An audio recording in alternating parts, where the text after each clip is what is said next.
بسم اللہ الرحمن الرحیم۔ حضرت زید الخیر رضی اللہ عنہ ایک صحابی رسول جو ایمان لانے کے بعد کسی ادنا ترین گناہ کے بھی مرتکب نہ ہوئے۔ انسان فطری طور پر خیر و شر کا سرچشمہ ہے۔ جو لوگ اپنے دور جاہلیت میں بہتر ہوتے ہیں ان لوگوں میں اسلام لانے کے بعد بھی خیر و صلاح کا عنصر غالب ہوتا ہے۔ رسول اللہ صلی اللہ علیہ وسلم کے ایک جلیل القدر صحابی کی دو تصویریں ہمارے سامنے ہیں۔ ایک تصویر جاہلیت کے ہاتھوں نے بنائی ہے اور دوسری اسلام کی انگلیوں کی مرہون منت ہے۔ وہ صحابی حضرت زید الخیل ہیں۔ زمانۂ جاہلیت میں لوگ انہیں اسی نام سے پکارتے تھے اور اسلام لانے کے بعد رسول کریم صلی اللہ علیہ وسلم نے انہیں زید الخیر کے نام سے یاد فرمایا۔ عربی ادب کی کتابوں میں ان کی پہلی تصویر کے نقوش ابھارے گئے ہیں۔ امام شیبانی نے قبیلہ بنو عامر کے ایک بزرگ کا بیان ان الفاظ میں نقل کیا ہے: ایک سال ہمارے علاقے میں زبردست قحط اور خشک سالی نے ایسی قیامت برپا کی، کھیت اور باغ سوکھنے اور جانور ہلاک ہونے لگے۔ حالات کی سختی سے تنگ آ کر ہمارے قبیلے کا ایک شخص اپنے اہل و عیال کو لے کر ہیرا چلا گیا اور انہیں وہاں چھوڑ کر ان سے رخصت ہوتے ہوئے بولا، جب تک میں تمہارے پاس لوٹ کر نہ آ جاؤں تم لوگ یہیں میرا انتظار کرنا۔ پھر اس نے قسم کھائی کہ میں ان کے پاس آؤں گا تو مال و دولت کے ساتھ، ورنہ اسی کوشش میں اپنی جان دے دوں گا۔ پھر اس نے کچھ زیادہ راہ اپنے ساتھ لیا اور پیدل ہی چل پڑا۔ وہ دن بھر چلتا رہا۔ رات کے سائے گہرے ہونے لگے تو اس نے دیکھا کہ سامنے ایک خیمہ نصب ہے اور اس کے قریب ہی گھوڑے کا ایک بچھیرا بدھا ہوا ہے۔ اسے دیکھ کر اس نے اپنے دل میں کہا، یہ پہلا مال غنیمت ہے جو میرے ہاتھ لگا ہے۔ پھر وہ بچھیرے کے پاس پہنچا اور اس کی رسی کھول لی اور ابھی اس پر سوار ہونے کا ارادہ ہی کر رہا تھا کہ اس کے کانوں میں آواز آئی، اسے چھوڑ دو اور جان کی خیر چاہتے ہو تو فوراً یہاں سے چلے جاؤ۔ وہ بچھیرے کو چھوڑ کر آگے چل پڑا اور 7 روز تک چلتا رہا۔ چلتے چلتے وہ ایک ایسی جگہ پہنچ گیا جہاں اونٹوں کا ایک باڑ تھا۔ باڑے کے قریب ہی بالوں کا ایک بہت بڑا خیمہ اور اس کے اندر چمڑے کا ایک چھوٹا سا گول خیمہ تھا۔ یہ چیزیں اپنے مالک کے صاحب ثروت اور خوشحال ہونے کا پتہ دے رہی تھیں۔ اس نے اپنے جی میں کہا، اس باڑے میں رہنے والے اونٹ بھی ہوں گے اور اس خیمے میں رہنے والے اس کے مکین بھی۔ پھر اس نے خیمہ کے اندرونی ماحول پر ایک نظر ڈالی۔ سورج جب افق مغرب کے آخری سرے پر پہنچ کر غروب ہونے کی تیاری کر رہا تھا تو اس نے خیمے کے وسط میں ایک نہایت ضعیف العمر شخص کو دیکھا اور وہ اس کے پیچھے جا کر بیٹھ گیا، مگر بوڑھے کو اس کا بالکل علم نہیں ہوا۔ چند لمحوں کے بعد آفتاب غروب ہو گیا اور اسے سامنے سے آتا ہوا ایک سوار نظر آیا جو بے مثل قد و قامت اور ڈیل ڈول کا مالک تھا۔ وہ ایک بلند و بالا گھوڑے پر سوار چلا آ رہا تھا اور 2 غلام اس کے دونوں جانب پیدل چل رہے تھے۔ باڑے میں پہنچ کر سب سے پہلے بڑا اونٹ بیٹھا، پھر باقی اونٹ بھی اس کے ارد گرد بیٹھ گئے۔ اس اونٹنی کو دوہو، سوار نے ایک موٹی سی اونٹنی کی طرف اشارہ کرتے ہوئے غلام کو حکم دیا، اور شیخ کو پلاؤ۔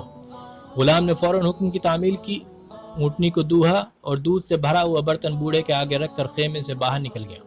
بوڑھے نے اس میں سے 1-2 گھونٹ پی کر دودھ کا برتن زمین پر رکھ دیا۔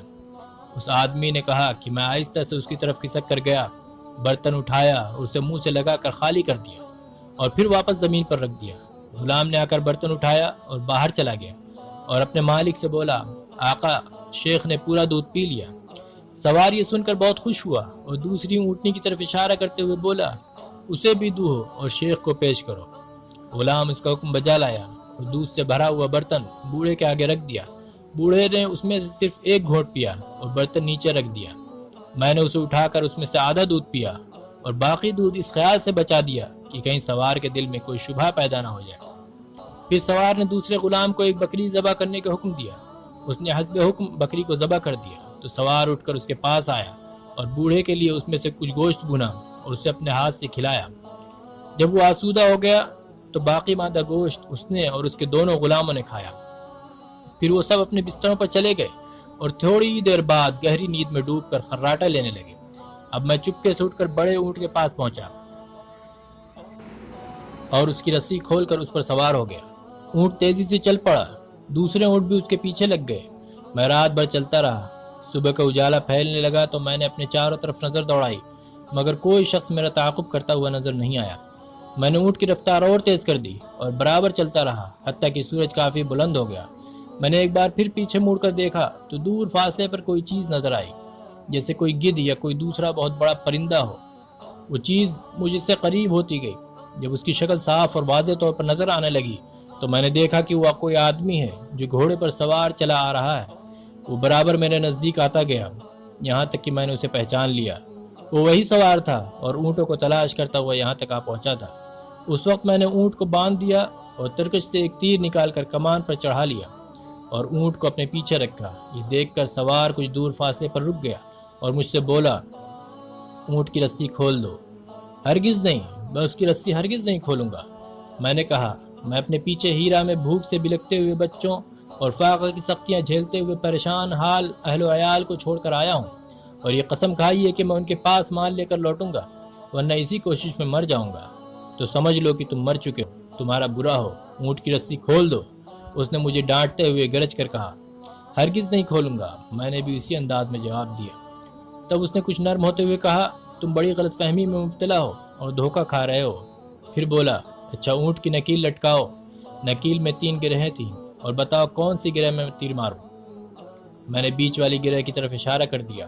اس نے تیر چھوڑا، وہ آ کر اس کے بیچوں بیچ اٹک گیا، جیسے اپنے ہاتھ سے اس میں پھنسایا ہو۔ پھر اس نے ایک کے بعد دیگر باقی دونوں گروہوں کو بھی اپنی تیروں کا نشانہ بنا لیا۔ یہ دیکھ کر میں نے اپنے تیر کو ترکش میں واپس رکھ دیا اور گردن جھکا کر کھڑا ہو گیا۔ وہ میرے قریب آیا اور اس نے میری تلوار اور کمان کو اپنے قبضے میں کرتے ہوئے مجھ سے اپنے پیچھے بیٹھنے کا اشارہ کیا۔ جب میں چپ چاپ اس کے پیچھے سوار ہو گیا تو مجھ سے مخاطب ہوا، تمہارا کیا خیال ہے؟ میں تمہارے ساتھ کیسا برتاؤ کروں گا؟ بہت برا، میں نے جواب دیا۔ یہ کیوں؟ اس نے دریافت کیا۔ اس لیے کہ میں نے تمہارے ساتھ غلط طریقہ اپنایا اور تمہیں سخت پریشانی میں مبتلا کیا، اور اب اللہ نے تمہیں میرے اوپر قابو دے دیا ہے۔ میں نے احساس ندامت کے ساتھ کہا۔ اس نے کہا، تم سمجھتے ہو کہ میں تمہارے ساتھ کوئی برا سلوک کروں گا، جبکہ تم محلیل کے ساتھ کھانے پینے میں شریک اور رات ان کے ہم نشین رہ چکے ہو؟ محلیل کا نام سنا تو میں نے اس سے کہا، تم زید الخیل ہو؟ ہاں، میں زید الخیل ہوں، اس نے جواب دیا۔ تب تو میں ایک بہترین شخص کا قیدی ہوں۔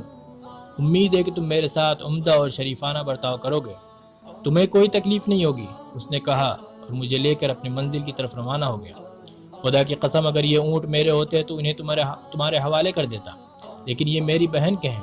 اب تم چند روز میرے پاس ٹھہرو، میں قریب ایک جگہ حملہ کرنے والا ہوں، اس میں مجھے کافی مال غنیمت ہاتھ آنے کی توقع ہے۔ اس نے منزل پر پہنچ کر مجھے اطمینان دلاتے ہوئے کہا، اور 3 دن کے بعد ہی اس نے بنی نمیر پر حملہ کیا، اور حملے میں تقریباً 100 اونٹ اس کے ہاتھ آئے۔ اس نے وہ سارے اونٹ مجھے دے دیے اور میری حفاظت کے لیے اپنے کچھ غلاموں کو میرے ساتھ کر دیا، اور میں بخیر و عافیت ہیرا پہنچ گیا۔ یہ زید الخیل کی ان کے دور جاہلیت کی تصویر تھی۔ ان کے زمانہ اسلام کی تصویر کے نقوش کتب سیرت میں اس طرح نمایاں کیے گئے ہیں۔ جب نبی کریم صلی اللہ علیہ وسلم کی بعثت کی خبر زید الخیل کے کانوں میں پہنچی اور وہ ان کی دعوت سے کسی قدر آگاہ ہوئے، تو انہوں نے اپنی سواری کو سفر کے لیے تیار کیا اور اپنے قبیلے کے بڑے بڑے سرداروں کو یثرب چلنے اور نبی کریم صلی اللہ علیہ وسلم سے ملاقات کرنے کے لیے بلایا۔ بنی طے کا جو وفد ان کے ساتھ روانہ ہوا، اس میں زر ابن سدوس، مالک بن جبیر اور عامر بن جوین جیسے اکابر قبیلہ شامل تھے۔ جب یہ لوگ مدینہ پہنچے تو سب سے پہلے مسجد نبوی کا رخ کیا اور اس کے دروازے پر پہنچ کر اپنی اپنی سواریوں سے اتر پڑے۔ اس وقت نبی کریم صلی اللہ علیہ وسلم ممبر پر تشریف فرما تھے اور مسلمانوں کو واعظ و نصیحت فرما رہے تھے۔ حضور صلی اللہ علیہ وسلم کا خطاب سن کر آپ کے صحابہ کی گرویدگی اور آپ ان کی توجہ و اثر پذیری کو دیکھ کر وفد کے لوگ سخت حیران و استعجاب سے دوچار ہوئے۔ رسول اللہ صلی اللہ علیہ وسلم نے ان لوگوں کو دیکھا تو مسلمانوں سے مخاطب ہوتے ہوئے فرمایا، میں تمہارے لیے عزا اور تمہارے دوسرے تمام معبودوں سے بہتر ہوں۔ میں تمہارے لیے بہتر ہوں اس سیاہ اونٹ سے جس کے خدا کو چھوڑ کر تم پرستش کرتے ہو۔ رسول اللہ صلی اللہ علیہ وسلم کی یہ بات سن کر زید الخیل اور ان کے ساتھیوں پر 2 مختلف اور الگ الگ قسم کے اثرات مرتب ہوئے۔ کچھ لوگوں نے حق کی اس دعوت پر لبیک کہا اور آگے بڑھ کر اسے قبول کر لیا، اور کچھ لوگوں نے اس سے اعراض کیا اور عذرائے تکبر اس کو قبول کرنے سے انکار کر دیا۔ زر ابن سدوس نے مسلمانوں کی نگاہوں میں آپ کے لیے بے پناہ جذبات عقیدت و احترام کا عکس دیکھا تو وہ حسد کی آگ میں جلنے لگا اور اس کا دل خوف سے بھر گیا۔ اس نے اپنے ساتھ والوں سے کہا، میری نگاہیں ایک ایسے شخص کو دیکھ رہی ہیں جس کے آگے تمام عرب کی گردنیں جھک جائیں گی۔ خدا کی قسم، میں ہرگز اس کے سامنے سر تسلیم و اطاعت خم نہیں کر سکتا۔ اس کے بعد وہ شام کی طرف نکل گیا اور وہاں اس نے راہبوں کی طرح اپنا سر مڈا کر نصرانیت اختیار کر لی۔ البتہ زید الخیل اور ان کے دوسرے ساتھیوں کا معاملہ اس کے بالکل مختلف تھا۔ حضور صلی اللہ علیہ وسلم نے جیسے ہی اپنا خطبہ ختم کیا، زید الخیل مسلمانوں کے مجمع میں کھڑے ہو گئے۔ وہ نہایت شکیل و وجیح، متناسب الاعضاء اور طویل القامت شخص تھے۔ جب گھوڑے پر سوار ہوتے تو ان کے دونوں پاؤں زمین تک پہنچ جاتے، ایسا لگتا کہ وہ گھوڑے پر نہیں کسی گدھے پر سوار ہیں۔ انہوں نے کھڑے ہو کر اونچی اور بلند آواز میں کہا، یا محمد اشہد ان لا الہ الا اللہ وانک رسول اللہ۔ رسول اللہ صلی اللہ علیہ وسلم نے ان کی طرف متوجہ ہوتے ہوئے فرمایا، تم کون ہو؟ میں زید الخیل ابن محلحل ہوں۔ انہوں نے نہایت ادب سے جواب دیا، تم زید الخیل نہیں زید الخیر ہو۔ آپ صلی اللہ علیہ وسلم نے ارشاد فرمایا، خدا کا شکر ہے کہ اس نے تم کو یہاں تک پہنچایا اور تمہارے دل کو قبول اسلام کے لیے نرم کر دیا۔ اس کے بعد وہ زید الخیر کے نام سے معروف ہو گئے۔ پھر رسول اللہ صلی اللہ علیہ وسلم ان کو اپنے مکان پر لے گئے۔ اس وقت آپ کے ساتھ حضرت عمر بن خطاب اور صحابہ کی ایک جماعت بھی تھی۔ جب یہ لوگ گھر پہنچے تو رسول اکرم صلی اللہ علیہ وسلم نے زید کے بیٹھنے کے لیے ایک مسند زمین پر ڈال دیا۔ حضرت زید نے آپ کے سامنے اس پر بیٹھنے کو بے ادبی پر محمول کرتے ہوئے اسے آپ کی طرف واپس کر دیا۔ یہ عمل دونوں جانب سے 3 بار دہرایا گیا۔ جب سب لوگ اپنی اپنی جگہ بیٹھ گئے تو رسول اللہ صلی اللہ علیہ وسلم نے حضرت زید سے مخاطب ہوتے ہوئے فرمایا، زید الخیر، تمہارے علاوہ اس سے پہلے جس کسی کے اوصاف میرے سامنے بیان کیے گئے اور بعد میں نے اس کو دیکھا تو اس سے اس کے بیان کردہ اوصاف سے کمتر ہی پایا۔ پھر فرمایا، زید، تمہارے اندر 2 ایسی خصلتیں ہیں جو خدا اور اس کے رسول کے نزدیک نہایت پسندیدہ اور محبوب ہیں۔ اے اللہ کے رسول، وہ دونوں خصلتیں کون سی ہیں؟ زید نے پرشوق لہجے میں سوال کیا۔ وقار اور حلم، آپ صلی اللہ علیہ وسلم نے جواب دیا، خدا کا شکر ہے کہ اس نے میرے اندر ایسی خصلتیں پیدا کی ہیں جو اس کو اور اس کے رسول کو پسند ہیں۔ زید نے نظریں جھکائے ہوئے کہا اور خوشی ان کے لہجے سے چھلک رہی تھی۔ پھر انہوں نے سر اٹھا کر رسول اکرم صلی اللہ علیہ وسلم کی طرف دیکھتے ہوئے کہا، اے اللہ کے رسول، آپ مجھے صرف 300 سواروں کا ایک دستہ دے دیں، میں اس بات کی آپ کو ضمانت دیتا ہوں کہ میں ان کو ساتھ لے کر بلاد روم پر حملہ کروں گا اور زبردست فتح و کامرانی حاصل کروں گا۔ آپ صلی اللہ علیہ وسلم نے ان کی اس بلند ہمتی اور عالی حوصلگی کو دیکھا تو فرمایا، شاباش اے زید، تم کتنے باعزم اور حوصلہ مند ہو۔ اس گفتگو کے بعد حضرت زید الخیر کے ساتھ آنے والے ان کی قوم کے تمام لوگوں نے بھی اسلام قبول کر لیا۔ جب حضرت زید الخیر اور ان کے ساتھیوں نے اپنے وطن نجد کی طرف واپسی کا ارادہ کیا تو رسول اکرم صلی اللہ علیہ وسلم نے انہیں رخصت کرتے ہوئے فرمایا، یہ شخص کتنا عظیم ہے، اگر یہ مدینہ کی وبا سے محفوظ رہ گیا تو آئندہ زبردست کارنامے انجام دے گا۔ اس زمانے میں مدینہ منورہ میں وبائی بخار پھیلا ہوا تھا۔ مدینہ منورہ سے روانگی کے قبل یہ حضرت زید الخیر اس وبائی بخار سے متاثر ہو چکے تھے۔ انہوں نے اثناء سفر میں اپنے ساتھیوں سے کہا کہ قبیلہ بنی قیس کے علاقے سے کترا کے نکل چلو۔ جاہلیت میں ہمارے اور ان کے درمیان زبردست معرکہ آرائیاں اور گھمسان کی جنگیں ہو چکی ہیں، اور خدا کی قسم اب میں ان کے کسی مسلمان سے جنگ کرنا نہیں چاہتا۔ حضرت زید الخیر شدید بخار کے باوجود مسلسل سفر کرتے رہے۔ ان کا بخار ہر آن بڑھتا جا رہا تھا۔ ان کی شدید خواہش تھی کہ وہ اپنے قبیلے میں پہنچ جائیں اور قبیلے والے ان کے ہاتھ پر مشرف باسلام ہوں۔ راستے بھر ان کے اور موت کے درمیان کشمکش جاری رہی۔ آخرکار موت اس جواں، حوصلہ اور پرعزم انسان کو مغلوب کر لیا۔ انہوں نے راستے میں اپنی زندگی کی آخری سانس لی اور خدمت اسلام کی تمام حسین آرزوؤں کو سینے سے لگائے ہوئے اپنے مالک حقیقی کی بارگاہ میں حاضر ہو گئے۔ انا للہ و انا الیہ راجعون۔